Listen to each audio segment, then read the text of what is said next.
On a humid March morning in Miami Beach, a housekeeper arrived at an oceanfront mansion to discover a scene that would haunt investigators for years. 3 bodies. A husband and stepdaughter dead at the hospital from poisoning. A wife dead in her home office hours later. Staged suicide notes. And hidden surveillance cameras that would reveal a twisted love triangle ending in murder-suicide, where everyone was both victim and perpetrator. And the truth was captured in 4K resolution by cameras no one knew were watching. The location was 847 Millionaire's Row, a fictional street address for a very real kind of wealth. The Azure Estate, as locals called it, was a 12,000 square foot monument to excess. 7 bedrooms, 9 bathrooms, private beach access, and an assessed value of $42 million. The kind of home that appeared in luxury real estate magazines with the caption price upon request. On the night of March 23, 2024, it became a crime scene. The victims were Isabella Reyes, 19 years old, a Columbia University sophomore with a 3.9 GPA and a future that seemed limitless, and Marcus Blackwell, 48, a self-made real estate magnate worth an estimated $180 million.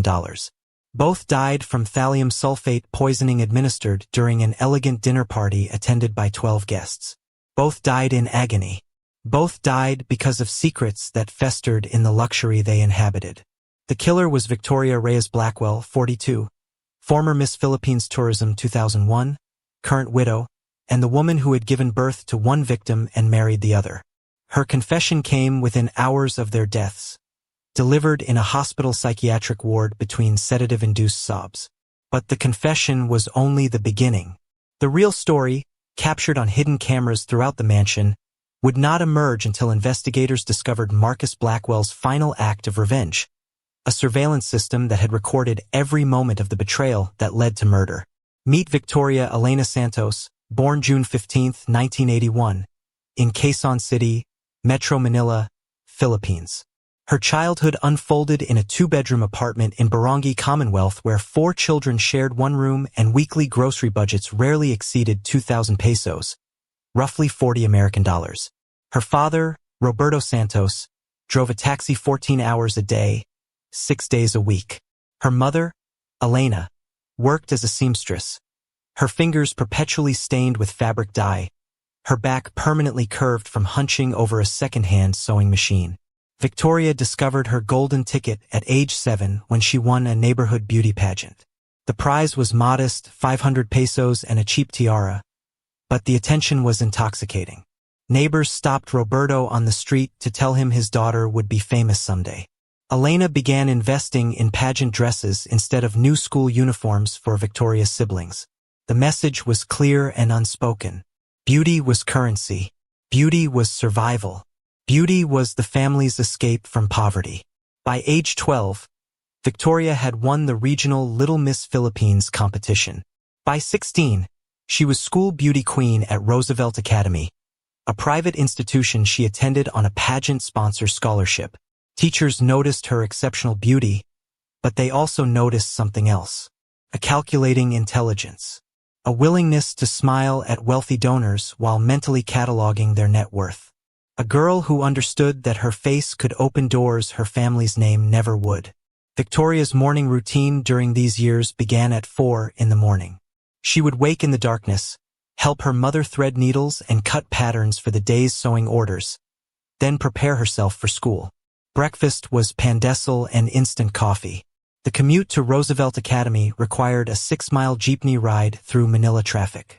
Evenings were dedicated to beauty pageant practice in a makeshift studio her father had created in their apartment's tiny living room, a corner with good lighting and a full-length mirror purchased at a second-hand shop.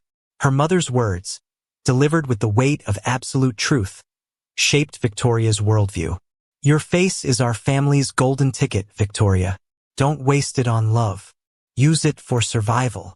At 18, Victoria placed 3rd in Miss Quezon City 1999.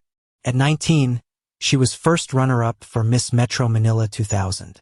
At 20, she won Miss Philippines Tourism 2001, a title that came with 500,000 pesos in prize money, approximately 10,000 American dollars, a modeling contract, and a furnished apartment in Makati, Manila's financial district. The victory speech she delivered, recorded by local television station GMA7 on May 12, 2001, would later be played during her murder trial as character evidence. "I will use this crown not just to represent our country, but to build a future where my family never goes hungry again," she said, tears streaming down her perfectly made-up face, the rhinestone crown glittering under studio lights. The audience applauded. Her mother wept in the front row. Her father stood stoic, proud, relieved. The pageant judges smiled. No one recognized the statement for what it truly was: a manifesto, a declaration of intent, a promise that Victoria Santos would do whatever necessary to escape the poverty that had defined her childhood. The modeling years between 2001 and 2005 brought contracts with Philippine Airlines, San Miguel Corporation, and various luxury brands targeting Manila's emerging wealthy class. Victoria's annual income ranged between $45,000 and $60,000, extraordinary wealth by Philippine standards. She sent $30,000 home to her family annually, paid for her siblings' education, and purchased her parents a 3-bedroom house in a respectable Quezon City neighborhood. The remaining money she spent on designer clothes, luxury hotels, and networking at high society events frequented by businessmen, politicians, and foreign investors. In 2004, at age 23, Victoria married Antonio Reyes, a Filipino-American businessman 20 years her senior. The wedding took place on February 14th, Valentine's Day, at Manila Cathedral. The ceremony was modest by wealthy standards but lavish compared to Victoria's upbringing. 14 months later, on November 8, 2004, she gave birth to Isabella Elena Reyes. The marriage lasted 4 years, ending in divorce proceedings filed in March 2008 citing irreconcilable differences. The truth, documented in family court records, was darker. Antonio was controlling, financially manipulative, and prone to explosive anger.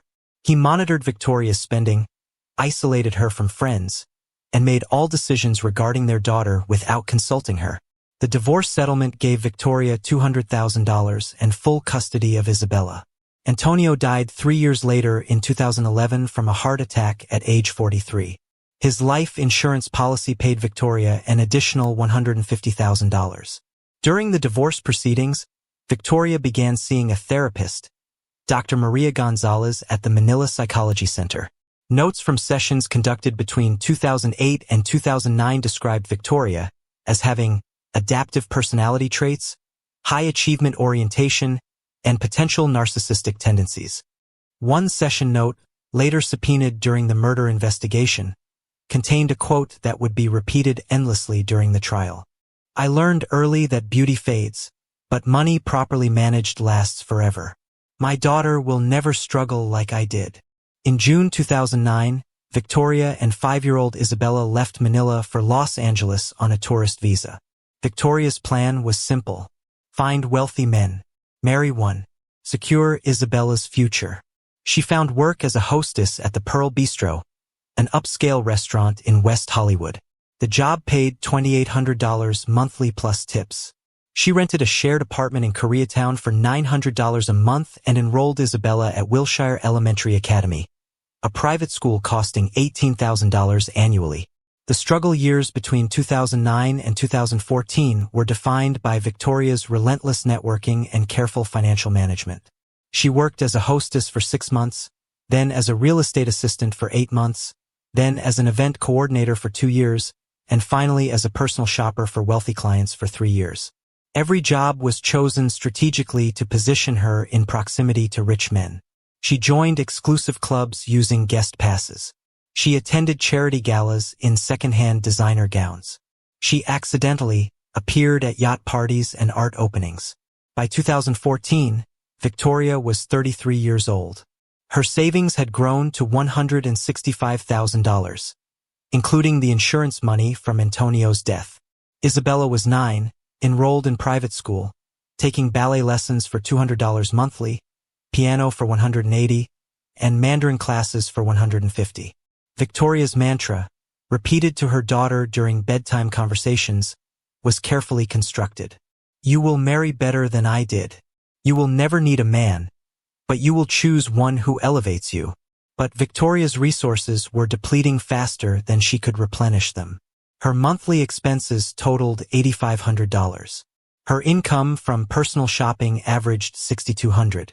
The gap of $2,300 was burning through her savings. She invested in her appearance like a business. Botox every 4 months cost $800. Monthly facials were $300. A personal trainer was $400. Designer wardrobe expenses averaged $15,000 annually. The total investment in maintaining the illusion of effortless beauty was $35,000 each year. On December 31, 2014, Victoria checked her bank statement. $47,000 remained. At her current burn rate, she had 20 months until financial collapse. She made a calculation that night, sitting alone in her Koreatown apartment while Isabella slept in the next room. She needed to find a wealthy husband within 1 year, or everything she had built, everything she had sacrificed, every choice she had made since winning that neighborhood pageant at age 7, would be worthless. On January 18, 2015, Victoria attended the Oceana Charity Gala at the Ritz-Carlton in Marina del Rey. The ticket cost $1,500, nearly depleting her remaining reserves. The event benefited children's cancer research and attracted 400 guests, mostly Los Angeles elite. Victoria wore a red Valentino gown purchased secondhand for $800. She had her hair professionally styled for $120. She looked like she belonged among the millionaires and celebrities filling the ballroom. Marcus Jonathan Blackwell noticed her immediately.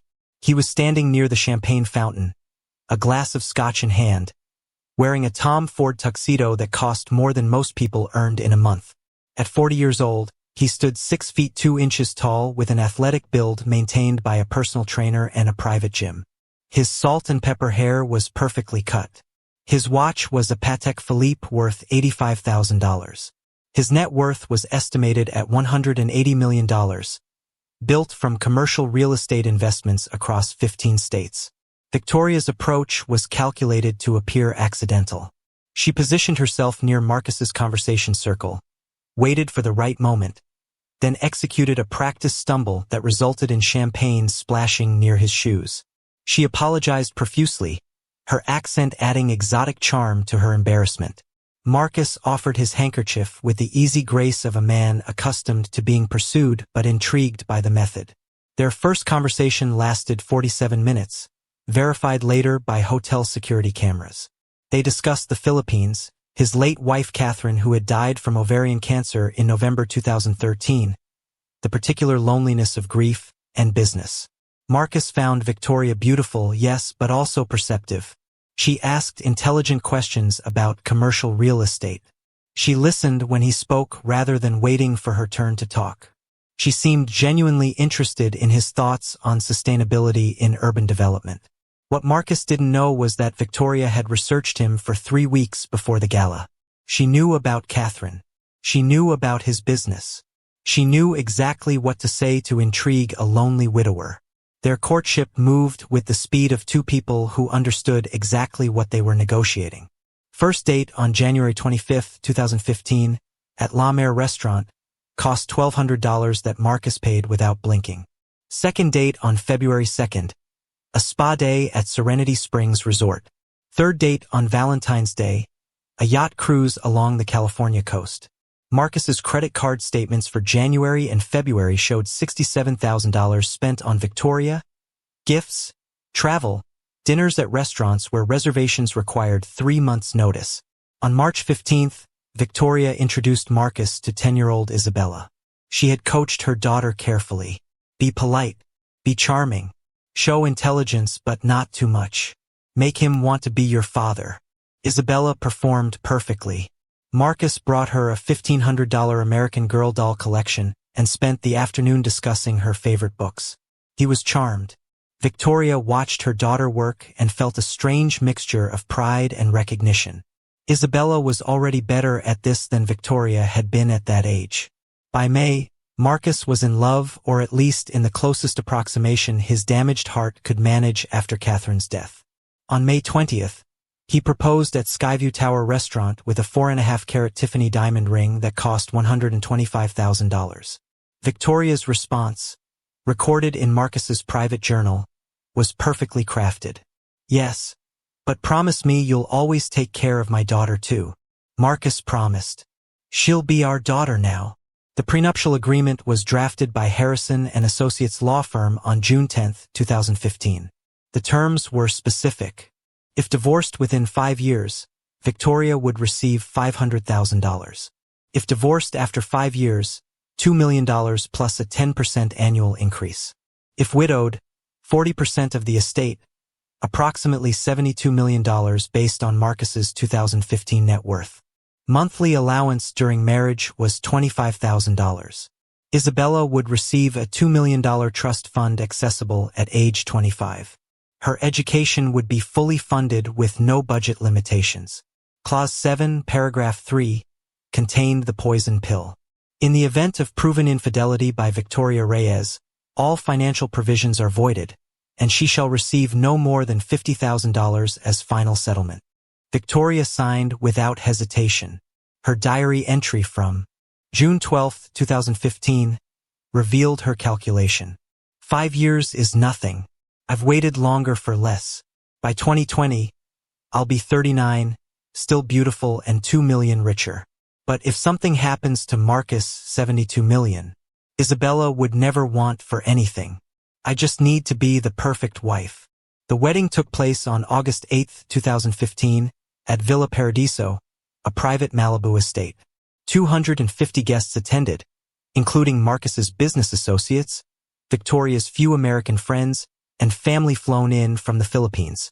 The ceremony cost $380,000. Victoria's dress was custom Vera Wang at $45,000. 10-year-old Isabella served as flower girl, wearing a miniature version of her mother's gown. The honeymoon was 3 weeks in French Polynesia, costing $125,000. The first 2 years of marriage were a performance Victoria executed flawlessly. She hosted dinner parties for Marcus's business associates. She served on charity boards. She spent her $25,000 monthly allowance carefully, $15,000 on personal expenses, $8,000 sent to family in the Philippines, $2,000 saved. Marcus was attentive initially, taking her to dinners 4 times monthly, discussing his business deals, including her in major decisions. Isabella thrived at Westwood Preparatory Academy, where tuition was $35,000 annually. By 2017, cracks appeared. Marcus's work hours increased to 70 or 80 weekly. Romantic dinners decreased to once monthly. Their bedroom became separate spaces by October 2018. Victoria's suspicion that Marcus was having an affair found no evidence, but his emotional distance was undeniable. His explanation was always the same: building empire for our future. In July 2018, Marcus purchased the Azure Estate in Miami Beach for $42 million. The family relocated from Los Angeles to Florida. The official reason was expanding business to the East Coast. The unspoken reason was that Marcus wanted distance from memories of Catherine that haunted every Los Angeles restaurant and hotel he had shared with Victoria. Isabella was 13 when they moved to Miami. She enrolled at Palmetto Academy for Girls, where annual tuition was $42,000. She was intelligent, observant, and increasingly manipulative. Her diary entry from age 14, later seized during the investigation, revealed how thoroughly she had absorbed her mother's lessons. "Marcus isn't my father. He's Mom's retirement plan. And honestly, I respect the hustle. She taught me well." The marriage continued its slow decay through 2019 and into 2020. By the time Isabella graduated valedictorian from Palmetto Academy in 2022, Marcus and Victoria barely spoke outside of social obligations. They maintained appearances at charity galas and business dinners, but the emotional connection that had never been strong to begin with had evaporated entirely. Marcus worked constantly. Victoria spent her allowance and waited for the 5-year mark to pass, securing her $2 million divorce settlement. In August 2023, Isabella left for Columbia University in New York City. She had been accepted to Harvard, Yale, Stanford, and Columbia with a 1520 SAT score and perfect grades. She chose Columbia for its economics program and because it was 3,000 miles from her mother and stepfather. Marcus committed $85,000 annually for 4 years, plus an additional $50,000 trust deposit for her 19th birthday in November. The farewell dinner on August 15, 2023, was stilted and formal. Marcus raised a toast. To Isabella's future. May she achieve everything her mother and I couldn't. Victoria's diary entry that night revealed her growing paranoia. What does he mean by that? What couldn't I achieve? I gave him everything. Isabella departed on August 20th, flying first class to New York for $1,800. She moved into Columbia dorms initially, then into a luxury apartment Marcus paid for at $4,500 monthly. Her allowance was $8,000 monthly from a trust fund Marcus had established separately from the prenuptial agreement. She called Victoria weekly. She video chatted with Marcus monthly. She excelled in her courses and dated casually. She seemed to be thriving. Then came the phone call on December 10, 2023, at 11:47 p.m. Isabella, crying, told Victoria she had overheard a conversation during Thanksgiving break. Marcus was planning to divorce her. After the holidays. Clean break. She's served her purpose, Isabella claimed he had said. Victoria's panic was immediate and visceral. The marriage had lasted 8 years and 4 months, well past the 5-year mark. She was entitled to approximately $2.8 million based on the annual increases. But if Marcus fabricated evidence of infidelity, she would get only $50,000. At 42 years old, divorced, with no marketable skills beyond beauty that was already fading, she would be destroyed. Everything she had endured, everything she had built would collapse. What Victoria didn't know was that Marcus had no plans to divorce her. What she didn't know was that Isabella was lying. What she didn't know was that her daughter had already set in motion a plan that would end with poison in wine glasses and 2 bodies in a Miami Beach morgue. Marcus Jonathan Blackwell was born on March 3, 1975, in South Boston, Massachusetts, in a 3-bedroom row house on a street where dreams went to die. His father, Jonathan Blackwell, worked construction when he wasn't drinking, which meant he worked approximately 3 days a week. His mother, Catherine Blackwell, taught elementary school and held the family together with willpower and an endless capacity for denial about her husband's alcoholism. Marcus had one sister, Emily, who died from leukemia at age 12 when Marcus was 10 years old. Emily's death was the earthquake that cracked Marcus's foundation and revealed what lay beneath the surface of childhood innocence. The medical bills totaled $180,000. The Blackwell family had insurance that covered 60%. The remaining $72,000 destroyed them financially. They declared bankruptcy in 1986. Jonathan's drinking accelerated from problematic to catastrophic. Catherine was hospitalized twice for depression.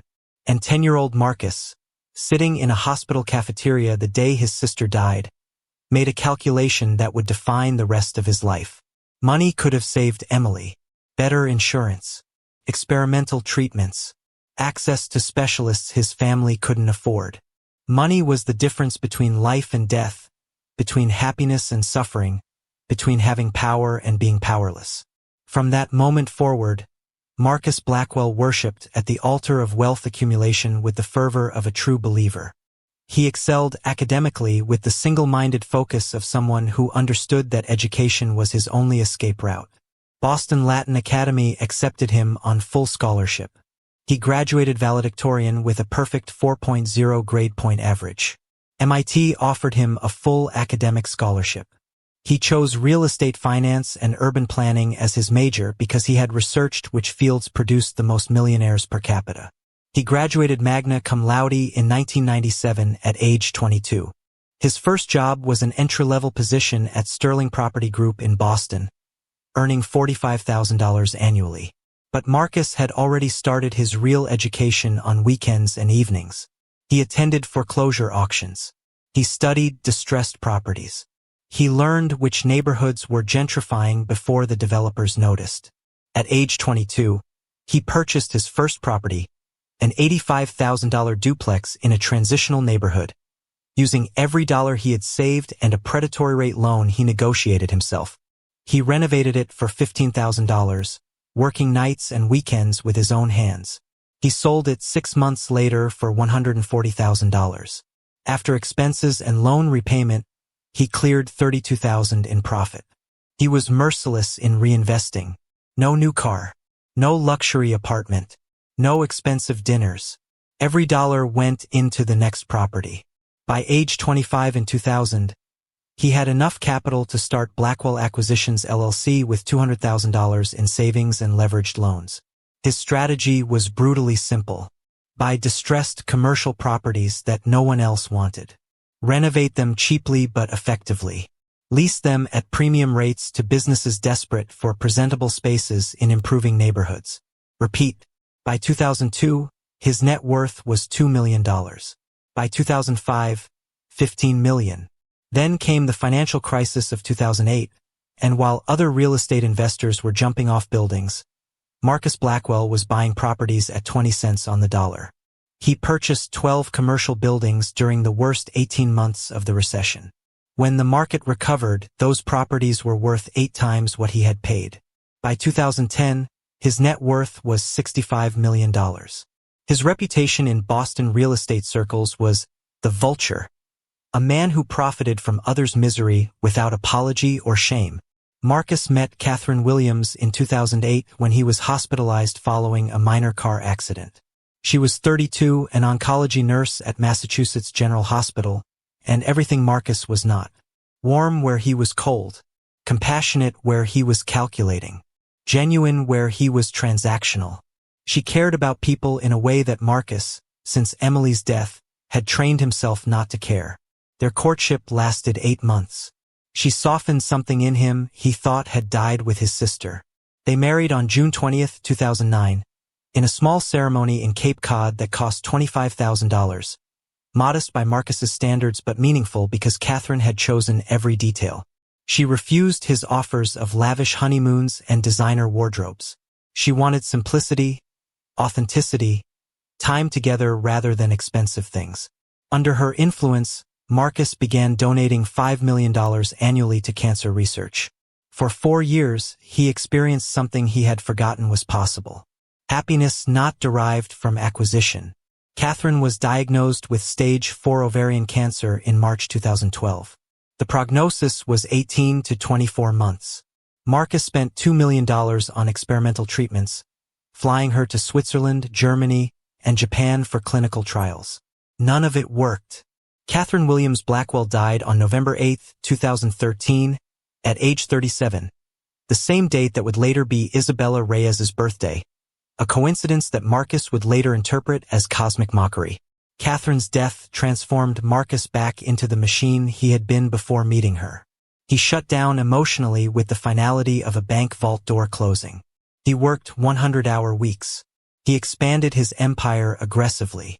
His therapist, Dr. Harold Kim at Boston Psychology Associates, noted in 2014 sessions that patient exhibits severe emotional detachment following wife's death. Likely will never form genuine emotional attachment again. Views relationships as transactions. When Marcus married Victoria in 2015, he was not looking for love. He was 40 years old, wealthy beyond measure, and profoundly lonely in a way that money could not solve. Victoria was beautiful, controllable, and clearly transactional in her intentions. The unspoken agreement suited them both. She would receive financial security and social status. He would receive companionship and the appearance of having moved on from Catherine's death. Neither expected love. Neither particularly wanted it. Marcus's private diary, kept meticulously from 2008 until his death, contained an entry from March 2015 that investigators would later use to understand his mindset. Catherine was love. Victoria is pragmatic. I'm buying a beautiful companion who will play the role of devoted wife. She's buying financial security and a wealthy husband. We both understand the terms. There's something almost honest about the dishonesty. The marriage proceeded according to contract for 8 years. Marcus provided the promised allowance. Victoria performed her role adequately at social functions. Isabella was a pleasant addition to his household, intelligent and less demanding than he had expected a child to be. He paid for her education without resentment, viewing it as part of the package deal he had negotiated when he married her mother. But by early 2023, Marcus Blackwell was dying, and he had told no one. The diagnosis came on June 15, 2023, at Coastal Medical Center in Miami Beach. Dr. Robert Chun, an oncologist Marcus had known socially through business connections, delivered the news in his office overlooking Biscayne Bay. Pancreatic cancer, stage 4, inoperable. The tumor measured 4.2 centimeters and had metastasized to his liver. Prognosis was 8 to 12 months. Treatment options were limited and would provide minimal life extension with catastrophic quality of life reduction. Marcus declined chemotherapy. He had watched Catherine suffer through aggressive treatment that bought her 3 extra months of agony. He would not repeat that experience. Instead, he would arrange his affairs, prepare for death with the same meticulous planning he had applied to every real estate acquisition, and control his exit as completely as he had controlled his life. On July 20, 2023, Marcus revised his will with Morrison and Partners Estate Law in Miami. The previous version from 2015 had left Victoria 40% of his estate, approximately $72 million if she outlived him. Isabella would receive $2 million in trust. The remaining 60%, $108 million, would go to cancer research charities in Catherine's name. The new will reduced Victoria's share to 15%, approximately $27 million. Isabella's trust increased to $20 million. The charities would receive 65%, $117 million. Marcus's reasoning, documented in notes to his attorney, was coldly logical. Victoria married me for money.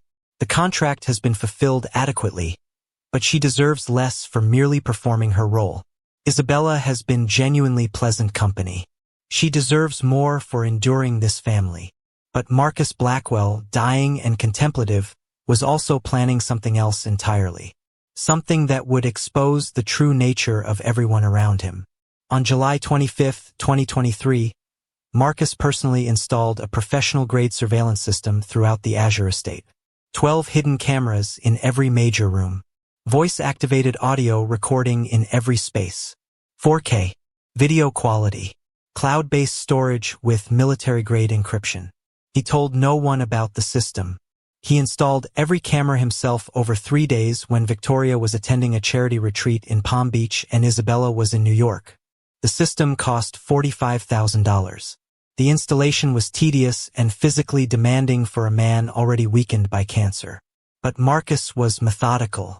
Cameras hidden in air vents, behind crown molding, inside decorative fixtures. Audio receivers disguised as electrical outlets. The entire mansion was now a recording studio, and everyone inside was performing for an audience of one.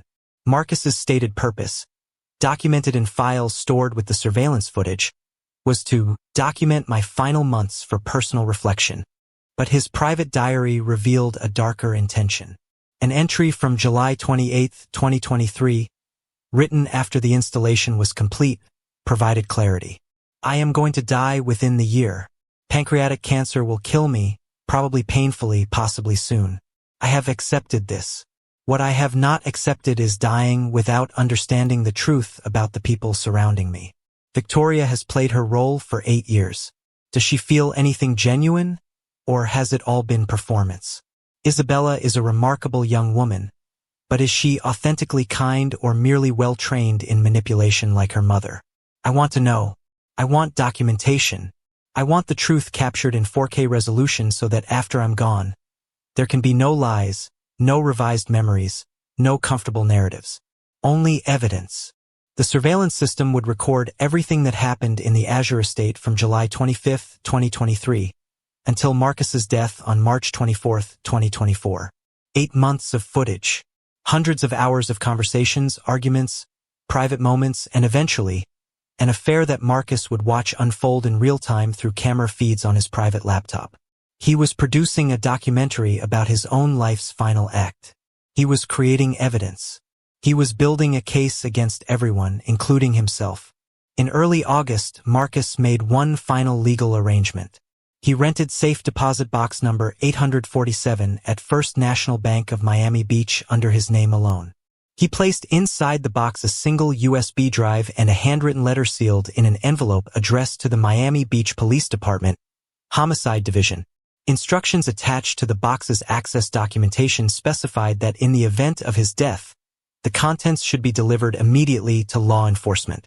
The USB drive contained copies of all surveillance footage from the Azure estate. The letter, dated August 3, 2023, explained the surveillance system and Marcus's reasoning for creating it. The final paragraph read, "If I died of natural causes, this is merely documentation of my final months. If I died of unnatural causes, this is evidence. Either way, the truth is here.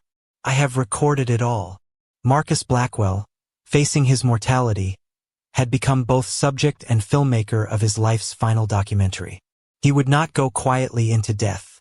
He would expose every lie, every manipulation, every secret. And if someone killed him before cancer could, he would make certain they faced justice from beyond the grave. The surveillance system was his insurance policy, his final revenge, his last act of control in a life defined by the desperate need to control everything. By December 2023, Marcus had lost 18 pounds. His skin had taken on a grayish pallor. He managed pain with increasing doses of oxycodone. His business associates noticed his declining health but attributed it to stress.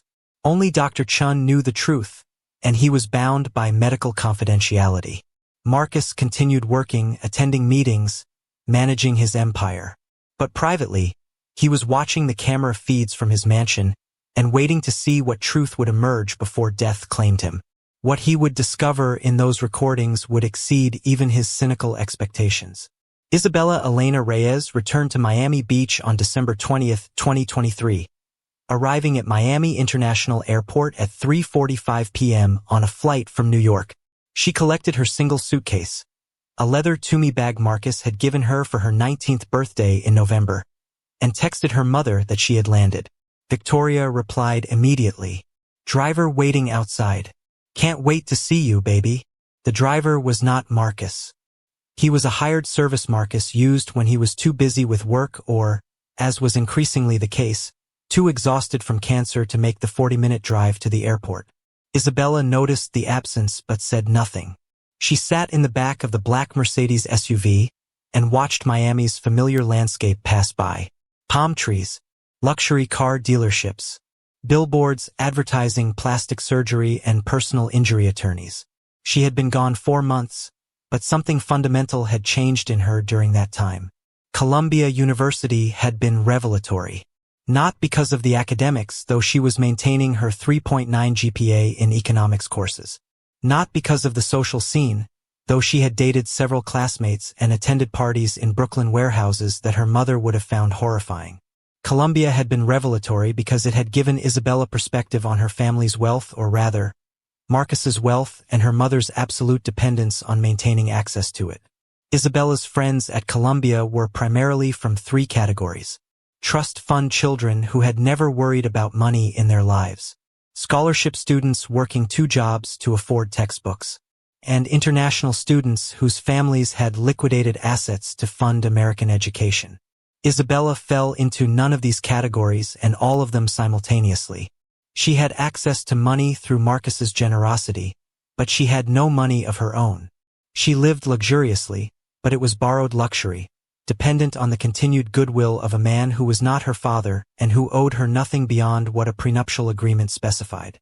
During Thanksgiving break in November, Isabella had returned to Miami for 4 days. She had noticed immediately that something was wrong with Marcus. The weight loss, the way he took pills when he thought no one was watching, the exhaustion that seemed to emanate from him like heat from concrete. She had researched his symptoms obsessively during her flight back to New York. Pancreatic cancer was her primary hypothesis. Late stage, probably terminal. 6 to 12 months if he was lucky. The realization had clarified everything for Isabella. Marcus was dying. When he died, her mother would receive whatever the prenuptial agreement specified for a widow. Isabella would receive her trust fund of $2 million, accessible at age 25. But $2 million would not be enough for the life Isabella had been raised to expect. Not if she wanted to maintain the apartment Marcus paid for. Not if she wanted the designer clothes, the luxury travel, the effortless wealth she had grown accustomed to. More importantly, 2 million would not be enough for her mother. Victoria was 42 years old with no marketable skills beyond beauty that was actively fading. If Marcus died and left her the prenup's specified percentage, Victoria would have money, yes. But she would also be alone, aging, and vulnerable to making desperate decisions. Isabella had watched her mother operate her entire life. She understood Victoria's weaknesses. Chief among them was panic when financial security seemed threatened. The phone call on December 10th had been a calculated lie. Isabella had not overheard Marcus planning to divorce Victoria. Marcus had no such plans. He was dying and divorce would be pointless. But Isabella needed her mother panicked. She needed Victoria desperate. Because desperate people made mistakes, and Isabella was planning to exploit those mistakes to secure both their financial futures. The car pulled into the Azure Estates circular driveway at 4:47 p.m. Victoria rushed out of the front door before Isabella had even opened the car door. She looked terrible. Her eyes were red from crying or drinking or both. Her makeup was smeared. Her hands shook as she pulled Isabella into an embrace that felt less like love and more like drowning. "I'm so glad you're home," Victoria whispered, her breath sharp with wine. "I need to talk to you about Marcus." They went to Victoria's bedroom suite, a sprawling space decorated in shades of cream and gold that had always reminded Isabella of a hotel room. Expensive but impersonal. Victoria poured herself a glass of Chardonnay from a bottle sitting on her nightstand. It was her third glass, Isabella estimated based on the bottle's level. It was not yet 5 in the evening. Victoria's confession spilled out in a torrent of anxiety and rage. Marcus was going to divorce her. She had heard him on the phone. After the holidays, he would file papers. She would get the settlement, yes, but it wouldn't be enough. Not after taxes. Not after legal fees. Not after 8 years of marriage and everything she had endured. And what would happen to Isabella's trust fund? Could Marcus reduce it out of spite? Could he leave them both with nothing? Isabella listened, asked careful questions, and performed sympathy while her mind worked through calculations. Her mother was already halfway to a breakdown. The paranoia about divorce was unfounded, but it didn't matter. What mattered was that Victoria believed it. What mattered was that Victoria was desperate enough to do something reckless if Isabella didn't intervene. That night, alone in her childhood bedroom, Isabella wrote in her diary at 2:14 a.m. The entry would later be seized by investigators and read aloud during the trial. "Mom is panicking. Understandable, but she's thinking small. If Marcus dies before any divorce, she gets her percentage based on the prenup. But if I can make him fall in love with me, if I become the favorite, maybe I can manipulate him into changing his will. More for Mom. More for me. Marcus is 48, has terminal cancer. I'm 95% certain. He has months, maybe a year. This is our window. The seduction needs to be perfect. Emotional first, physical if necessary. Make him feel alive before he dies. Make him grateful. Make him generous.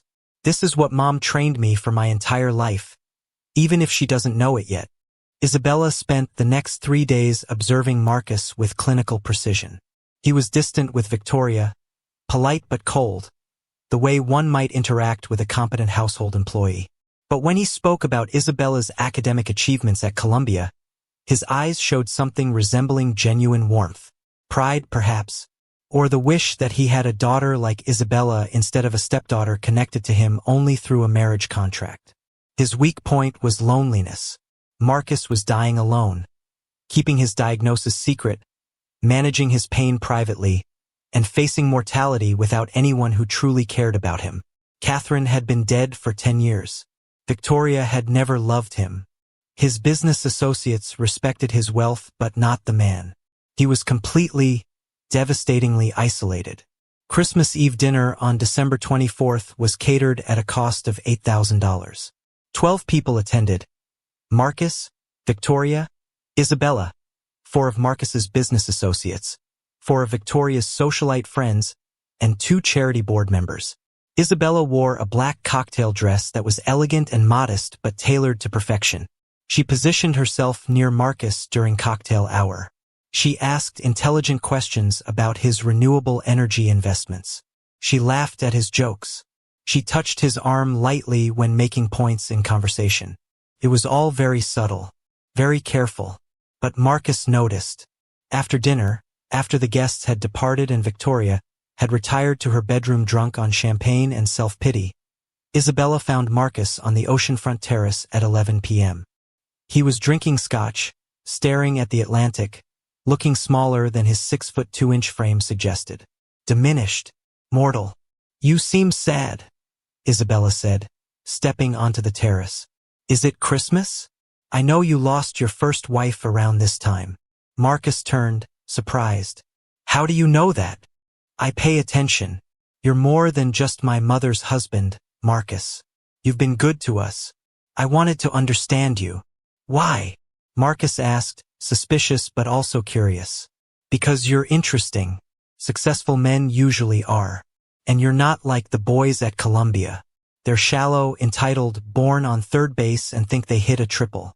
You built everything yourself. That's rare. They talked for an hour. About Catherine.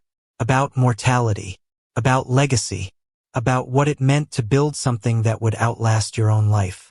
Marcus found himself saying things he hadn't discussed with anyone since Catherine's death. Isabella listened with what appeared to be genuine interest. But she was also calculating, measuring his responses, adjusting her approach, playing a role she had been trained for since birth, even if she had only recently recognized the training for what it was. Marcus's diary entry from that night, written at 1 a.m. on December 25th, captured his conflicted state. Isabella is growing into a remarkable woman, intelligent, perceptive, empathetic in ways her mother has never been. I found myself talking to her for an hour tonight about things I haven't discussed with anyone. About Catherine. About dying. About legacy. Dangerous territory. She's Victoria's daughter. She's 19 years old. But she's also different from Victoria. More genuine, or at least more convincing in her artifice. I'm dying. Does it matter anymore what's real and what's performance? I'm going to hell anyway. The surveillance cameras recorded everything. I'll watch it later. See if I can detect manipulation. See if any of it was real. The seduction escalated methodically over the following week. December 26th, Isabella joined Marcus for his private 6 a.m. coffee ritual on the terrace, breaking his solitary routine. They discussed business, economics, real estate markets. He was impressed by her knowledge and started seeing her as a protégé rather than simply his wife's daughter. December 27th, she asked him to teach her about property valuation. They spent 3 hours in his home office, cameras recording every moment.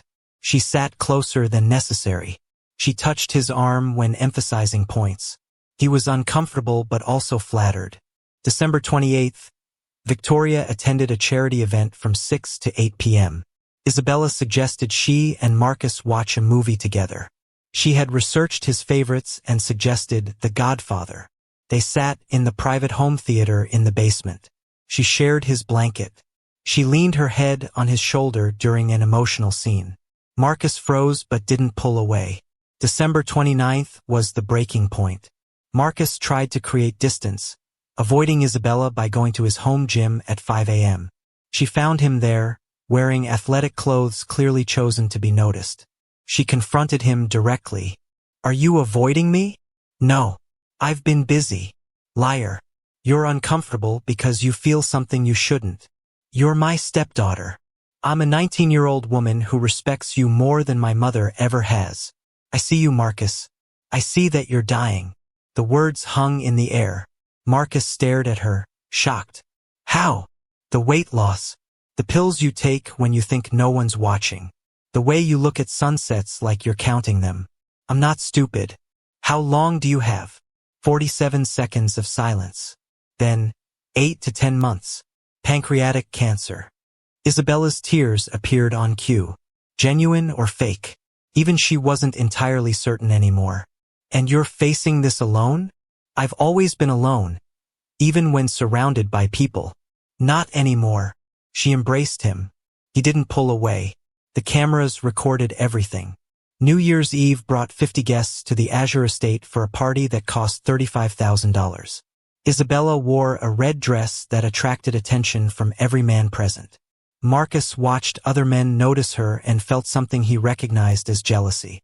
Victoria was drunk by 10 p.m., embarrassing herself with slurred speech and repetitive stories. By midnight, she had passed out in her bedroom. At 12:47 a.m. on January 1, 2024, Isabella found Marcus in his private office. The fireworks over Miami Beach were still exploding in the distance. "Kiss me at midnight," she said. "Your mother is passed out drunk. Hasn't loved you in years. Married you for money. We both know it. And you? Why are you doing this? Maybe I want money too. Or maybe I want to feel alive with someone who actually knows what that means. Does it matter?" Marcus looked at her for a long moment. Then he said, "No, not anymore." They kissed. Every camera in the house recorded it from multiple angles. The affair had officially begun, and Marcus Blackwell's final documentary had captured its first act of betrayal. The affair between Marcus Blackwell and Isabella Reyes consumed January 2024 like wildfire through dried brush. What had begun on New Year's Eve with a single kiss escalated into 4 physical encounters during the first week of the month. Marcus's home office on January 2nd and 4th. The guest house on January 5th. His yacht during a supposed solo trip on January 7th. Every location was covered by his surveillance system. Every word recorded. Every intimate moment captured in 4K resolution and stored in encrypted cloud servers that would later become the centerpiece of a homicide investigation. Isabella returned to Columbia University on January 8th, but the affair continued through daily phone calls and video chats. Marcus, who had built an empire through emotional detachment and ruthless calculation, found himself behaving like a lovesick teenager. He checked his phone constantly during business meetings. He smiled at messages that appeared on his screen.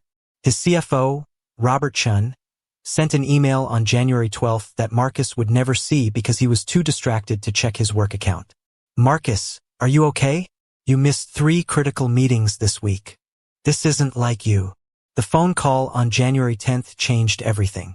Isabella, calling from her Columbia apartment at 9 p.m., pushed the conversation toward territory she had been carefully approaching since the affair began. "When are you going to tell my mother you want a divorce?" she asked. Marcus, lying in bed in the Azure estate while Victoria slept in a separate bedroom down the hall, considered the question. "After your spring break, March. I can't do this anymore, the pretense. What about me? What about us? You'll be taken care of. I'm updating my will. I don't care about money, Marcus." The lie was delivered so smoothly that Marcus almost believed it. "Everyone cares about money," he replied, his cynicism intact despite his infatuation. "Fine. Then care enough to make sure my mother isn't destroyed. She gave you 8 years. She doesn't deserve to be left with nothing." The statement was perfectly calculated. It showed Isabella as compassionate toward a mother she was actively betraying. It positioned her as morally superior to the transactional relationship Marcus and Victoria had built. And it manipulated Marcus toward exactly the outcome Isabella wanted, a larger inheritance for Victoria, which would ultimately benefit Isabella when Victoria inevitably became financially dependent on her daughter. Marcus revised his will on January 15, 2024, through Morrison and Partners estate law. The new beneficiary breakdown represented a dramatic shift from his previous version. Victoria would receive $35 million, increased from $27 million. Isabella would receive $45 million, increased from $20 million. Charities would receive $100 million, reduced from $117 million. Valentine's Day brought Marcus to New York City under the cover story of business meetings. He booked the presidential suite at the Plaza Hotel for $6,500 per night. He met Isabella there on February 14th, giving her a Cartier diamond necklace that cost $85,000. She wore it throughout their weekend together, and Marcus photographed her wearing it against the New York skyline, images he saved to his phone with the password-protected folder labeled Final Happiness. Victoria, alone in Miami Beach, noticed the changes in her husband immediately upon his return. Marcus was happier, lighter, more engaged with life than he had been in years. The credit card statement that arrived in late February showed unexplained charges in New York City totaling $14,000 beyond the hotel. Jewelry, flowers, an expensive dinner at a restaurant Victoria had never heard of. On February 20th, Victoria hired Beacon Investigations LLC. The lead investigator was Robert Santos, a former Miami-Dade police detective with 15 years of experience. Victoria paid a $5,000 retainer and agreed to $200 per hour. Her instructions were simple and desperate. Find out who my husband is cheating with. Santos began surveillance on February 22nd. For 2 weeks, he found nothing conclusive. But the breakthrough came during Isabella's spring break when she returned to Miami on March 15th. Santos photographed them embracing at the airport. The hug lasted too long to be stepfather and stepdaughter. On March 18th, Santos followed Marcus and Isabella to a private beach house 15 miles north of Miami Beach. He documented everything with telephoto lens equipment. Marcus and Isabella arriving separately, entering together, remaining inside for 6 hours, emerging with the disheveled appearance and physical intimacy that told the complete story. The 47 photographs Santos captured showed Marcus and Isabella in various stages of intimacy. Kissing on the beach house deck, embracing in the outdoor shower, Marcus's hand in Isabella's hair, Isabella's head on Marcus's chest. Santos delivered the evidence to Victoria on March 19th at a coffee shop 3 miles from the Azure estate. She looked at the first photograph and her face drained of color. By the 10th photograph, her hands were shaking so violently that she couldn't hold the manila folder. "That bitch," Victoria whispered. "My own daughter." Then she went completely silent. Her eyes went flat. Her breathing slowed. Santos would later tell investigators that in that moment, Victoria Reyes Blackwell became someone else entirely. Someone cold and empty and capable of absolutely anything. Victoria drove home and went directly to her bedroom suite.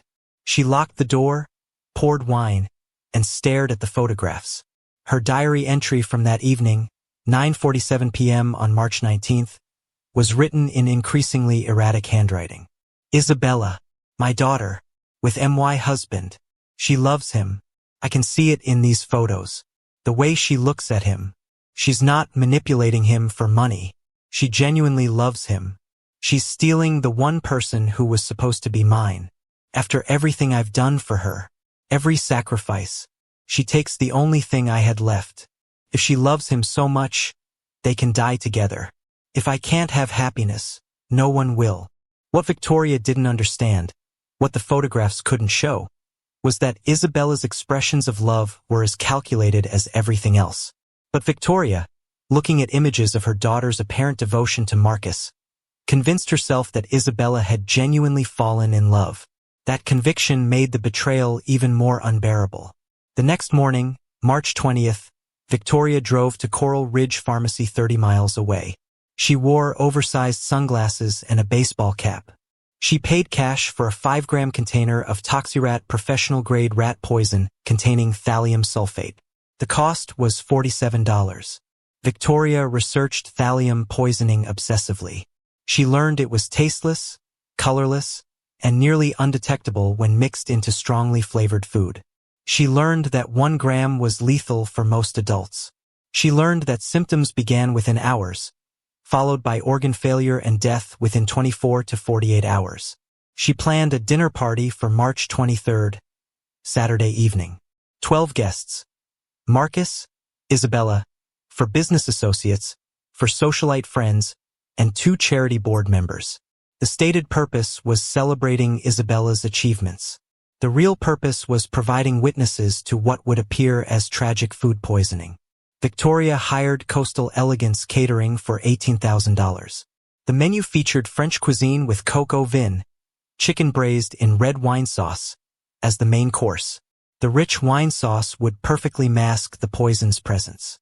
On the morning of March 23rd, Victoria woke at 6 a.m. She showered, applied makeup with pageant precision, and dressed in a cream Chanel suit. She looked beautiful. She wanted to look beautiful one final time. The caterers arrived at 10 a.m. At 2 p.m., Victoria requested privacy in the kitchen to add a special garnish. What the hidden kitchen camera recorded between 2:15 and 2:23 p.m. would later become crucial evidence. Victoria, alone, removed 2 dinner plates. She measured carefully 2 grams of white powder onto each plate. She whisked the thallium into the wine sauce until it dissolved completely, invisible and tasteless. She marked the poisoned plates with barely noticeable edge chips. Only she would know which plates carried death. The entire process took 8 minutes and 13 seconds. Every second was recorded by cameras she didn't know existed. At 7 p.m., guests began arriving. The mansion glittered with candlelight and $6,000 in fresh flowers. Victoria greeted each guest with practiced warmth. Marcus arrived looking tired but making social effort. Isabella appeared wearing a white designer dress and the Cartier necklace Marcus had given her. A bold choice that twisted the knife in Victoria's heart. Cocktail hour passed. Victoria drank heavily, 4 glasses of champagne in 30 minutes. But her hands were steady. Her smile was perfect. Dinner service began at 8:15. Guests were seated according to Victoria's arrangement. Marcus at the head, Isabella to his right, Victoria at the opposite end watching them. At 8:30, the main course was served. Victoria personally carried 2 plates. The ones with the edge chips, Marcus's and Isabella's. She placed Marcus's before him with a smile. She placed Isabella's before her daughter with carefully chosen words. "Enjoy, sweetheart. I made this especially for you." Isabella looked up and smiled. "Thank you, Mom. It looks amazing." Marcus took the first bite at 8:35 p.m. He complimented the rich wine sauce, the tender chicken. Isabella ate enthusiastically, unaware that each bite was calculated murder.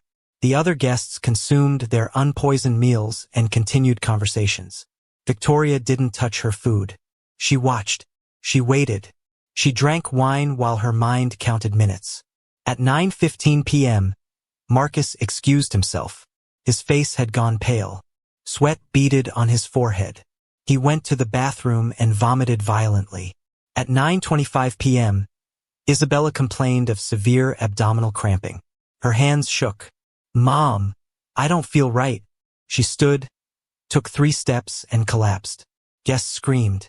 Someone called 911. Marcus emerged from the bathroom barely conscious and saw Isabella seizing on the marble floor. He tried to reach her but fell himself. Victoria called for help. She cried. She screamed. She performed maternal hysteria perfectly. No one suspected her of anything except terrible luck. Ambulances arrived at 9:53 p.m. Both victims were transported to Coastal Medical Center in critical condition. Victoria rode with Isabella, holding her daughter's hand, whispering apologies. At the hospital, Dr. Sarah Williams worked frantically. Activated charcoal, gastric lavage, for fluids, but the poison had been consumed 2 hours earlier. The damage was catastrophic. Isabella Reyes died at 2:47 a.m. on March 24, 2024, in ICU Room 4, multi-organ failure from thallium poisoning. Victoria was holding her hand. The girl's last words were barely audible. "Mom, why?" Victoria's response, witnessed by 2 nurses, was genuine anguish. "I'm sorry, baby. I'm so sorry. I love you. I'm so sorry." Marcus Blackwell died at 4:23 a.m. in ICU Room 6. Cardiac arrest secondary to thallium poisoning and pancreatic cancer. He regained consciousness briefly, looked at Victoria, and said clearly, "I know what you did. They'll find the truth." Then Marcus died, and Victoria understood with perfect clarity what she had done. She had murdered her own daughter, the only person she had ever truly loved. The child she had sacrificed everything for, gone.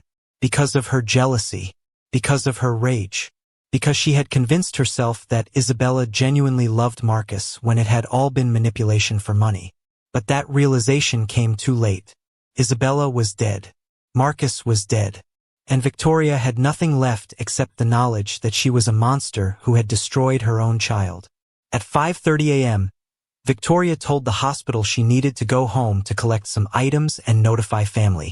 The staff, assuming she was a grieving widow and mother, allowed her to leave. She drove back to the Azure estate in the pre-dawn darkness, her mind working with mechanical precision. She couldn't live with what she had done. She couldn't face arrest, trial, prison. She couldn't endure a lifetime of knowing she had murdered Isabella. But she also couldn't let the world know the truth. If people discovered she had poisoned her own daughter out of jealous rage over an affair, Isabella's memory would be destroyed. Her daughter would be remembered as the teenager who seduced her stepfather and died because of it. Victoria would stage a different truth. One where she was the victim, not the perpetrator. One where she died alongside them in what would appear to be a murder-suicide orchestrated by Marcus in his final days of terminal illness. At 6:15 a.m., Victoria entered the Azure estate and went directly to Marcus's home office. She opened his laptop, which wasn't password protected because he had never imagined anyone would search it. She found his will documents, his medical records showing the pancreatic cancer diagnosis, and his personal files. She began constructing a narrative. She drafted a suicide note in Marcus's handwriting, which she had studied for 8 years and could approximate reasonably well. The note, written on Marcus's personal stationery, would be found on his office desk. The forged note read, "I am dying of pancreatic cancer with only months remaining. The pain has become unbearable. I have fallen in love with Isabella, and she loves me. We know this is wrong, but facing my mortality has made me reckless. Victoria discovered our affair and threatened to destroy us both. She said she would expose Isabella, ruin her future, take everything from us. I cannot let Isabella suffer for my weakness. I cannot face dying alone in agony. We made a choice together. We will leave this world on our terms, together. Victoria will have everything she wanted, the estate, the money, the vindication. But she will live knowing she drove us to this. This is not murder. This is two people choosing to leave together rather than face destruction separately. Isabella wanted this. I wanted this. Forgive us. Marcus Blackwell, March 23, 2024 inch. Victoria's handwriting approximation wasn't perfect, but it was close enough that, without expert analysis, it might pass as authentic. She placed the note prominently on Marcus's desk. Next, she needed to stage the physical evidence. She went to the kitchen and retrieved the remaining toxirat poison. She needed it to appear that Marcus had poisoned himself and Isabella, not at the dinner party, but afterward in a private moment. She needed to create a second poisoning scene.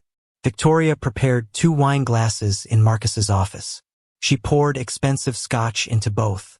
She added measured amounts of thallium sulfate to each glass, enough that residue would be detected.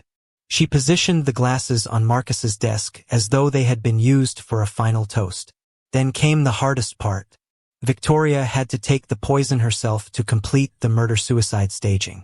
If she survived, the investigation would unravel everything. If she died, the narrative would be preserved.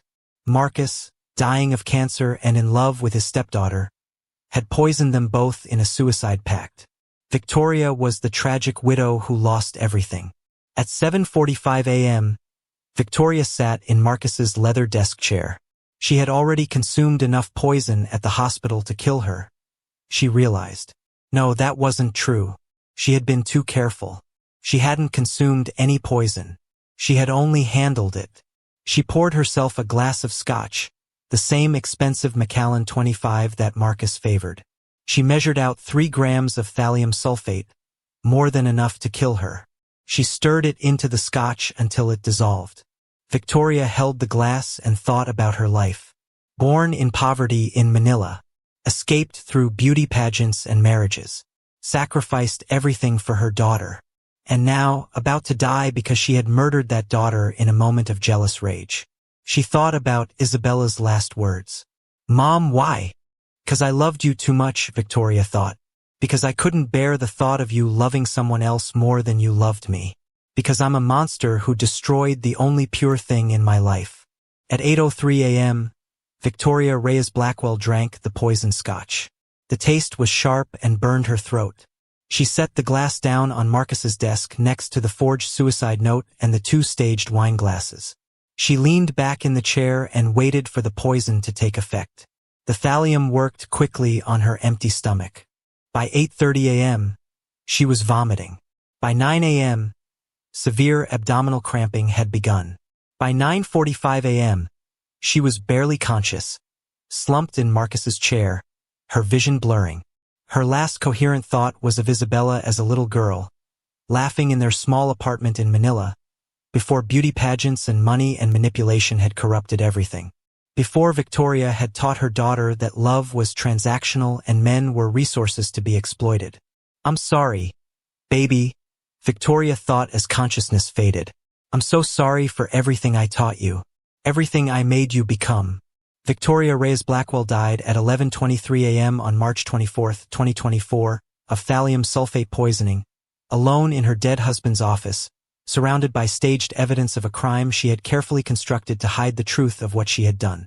The housekeeper, Maria Gonzalez, discovered Victoria's body at 1:15 p.m. on March 24, 2024. She had arrived for her regular Sunday shift and found the mansion eerily quiet. The dinner party debris from the night before had been partially cleaned by the catering company, but something felt wrong. Maria found Victoria slumped in Marcus's office chair, lifeless, surrounded by empty glasses and a handwritten note on expensive stationery. She screamed and called 911 immediately. Miami Beach Police Department arrived at 1:33 p.m. The responding officers secured the scene and immediately recognized this was connected to the double poisoning deaths reported from Coastal Medical Center earlier that morning. Detective Maria Santos of the Homicide Division was notified and arrived at the Azure Estate by 2:15 p.m. Santos surveyed the scene with the practiced eye of an 18-year veteran. Victoria Reyes Blackwell, dead in the office chair. 2 wine glasses on the desk with apparent residue. A handwritten note that appeared to be a suicide confession signed by Marcus Blackwell. A bottle of Toxirat rat poison in the desk drawer, not particularly well hidden. The note was read aloud by Santos to her team. "I am dying of pancreatic cancer with only months remaining. The pain has become unbearable. I have fallen in love with Isabella, and she loves me. We made a choice together. We will leave this world on our terms, together." On its face, the scene told a clear story. Marcus Blackwell, terminally ill and in an illicit relationship with his 19-year-old stepdaughter, had poisoned them both during or after the dinner party the previous night. Victoria, discovering the suicide pact, had taken her own life in grief and despair. A tragic murder-suicide involving all 3 family members. But Detective Santos had learned over nearly 2 decades in homicide work that scenes that appeared too clear were usually hiding something. She ordered a complete forensic workup of the entire mansion. The crime scene unit arrived at 3 p.m. with 6 technicians. They began methodical evidence collection. Photographs of every room. Fingerprint analysis. Chemical testing of the wine glasses. Handwriting analysis request for the suicide note. Toxicology samples from Victoria's body. Computer forensics on Marcus's laptop. At 3:45 p.m., Forensic Specialist Officer David Kim was conducting an electronic sweep when he discovered something that would transform the entire investigation. A professional-grade surveillance system with 12 hidden cameras throughout the mansion. Voice-activated audio recording in every room. Cloud-based storage with military-grade encryption. "Detective Santos," Kim called out. "The whole house is wired. Everything's been recorded since July of last year. The system was password protected." It took 47 attempts before Kim successfully accessed the files using the password Catherine 1976. When the encrypted files opened, they revealed 2.4 terabytes of video and audio recordings covering 8 months of the Blackwell family's private life. Santos assembled her team in the mansion's library at 5 p.m. to begin reviewing footage.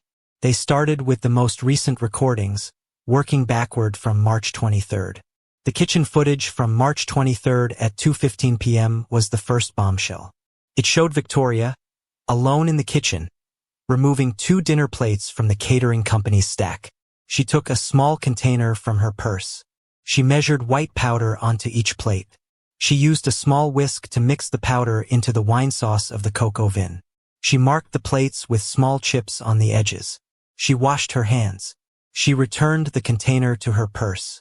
8 minutes and 13 seconds of Victoria Reyes Blackwell deliberately poisoning her husband and daughter. Jesus Christ, Santos whispered. She murdered them. The suicide note is staged. But the team continued reviewing footage, and what they discovered was even more complex than a simple case of Victoria murdering her family and staging a murder-suicide. The recordings showed the entire affair between Marcus and Isabella. December 29, 2023, in the home gym where Isabella confronted Marcus about his cancer. January 1, 2024, in his office where they first kissed. Multiple encounters throughout January. Phone calls discussing will changes and money. Each recording showed Isabella as calculating and manipulative. Each showed Marcus as aware of the manipulation but willing to accept it because he was dying and lonely. Then, at 6:30 p.m. on March 24th, a technician discovered the video file that explained everything. Dated February 28, 2024, labeled Final Testament. It showed Marcus sitting alone in his office at 11:47 p.m., speaking directly to the camera. Detective Santos watched it 3 times before fully grasping its implications. Marcus's gaunt face filled the screen. I'm making this recording as a final testament. I know what Isabella is doing. She's seducing me to manipulate my will. She wants money for herself and her mother. I've known since the beginning. Did I care? No. I'm dying. Pancreatic cancer will kill me in 6 to 8 months. Is she using me? Yes. Am I using her? Also yes. We're both playing a game and we both know it. Here's what they don't know. I'm recording everything. Every conversation. Every intimate moment. Every manipulation. When I die, and I will die soon, this footage will be released. I've arranged for a 3rd will revision that voids all provisions if evidence of manipulation is discovered posthumously. Neither Victoria nor Isabella will receive a cent. My entire estate will go to cancer research. If I died of natural causes, this is documentation. If I died of unnatural causes, this is evidence of motive. I suspect Victoria will discover the affair. I suspect she'll react violently. I suspect I may not live long enough to see my revenge through the legal system. So this is my insurance policy. The truth, recorded and preserved. Santos paused the video. He knew everything. He was setting them all up. But Victoria killed him before cancer could, and then staged this whole murder-suicide to cover it up. The safe deposit box at First National Bank of Miami Beach was accessed on March 25th with a court order. Box 847 contained a USB drive with backup surveillance footage, a handwritten letter to police, and a 3rd will revision dated February 27, 2024. The will voided all provisions for Victoria and Isabella if evidence of manipulation was discovered. The entire $180 million estate would go to cancer research charities. Marcus's letter to police, dated March 1, 2024, laid out his suspicions. If you're reading this, I'm dead. I've spent 8 months documenting a calculated seduction. My stepdaughter initiated a sexual relationship to manipulate my will. I allowed it because I'm dying and wanted to feel something before the end. The attached footage proves premeditation, financial motive, and fraud. I suspect Victoria will discover the affair and react violently. So this is my insurance policy. The handwriting analysis of the suicide note found on Marcus's desk came back on March 26th. The forensic document examiner's report was definitive.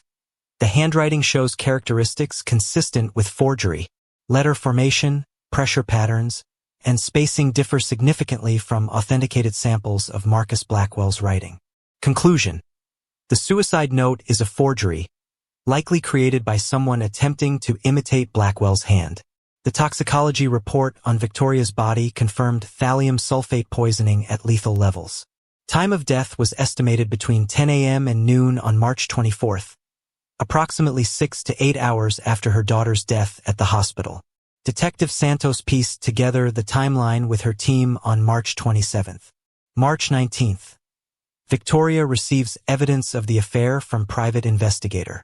March 20th. Victoria purchases rat poison. March 23rd, 2:15 p.m. Victoria poisons 2 dinner plates at the mansion. March 23rd, 8:35 p.m.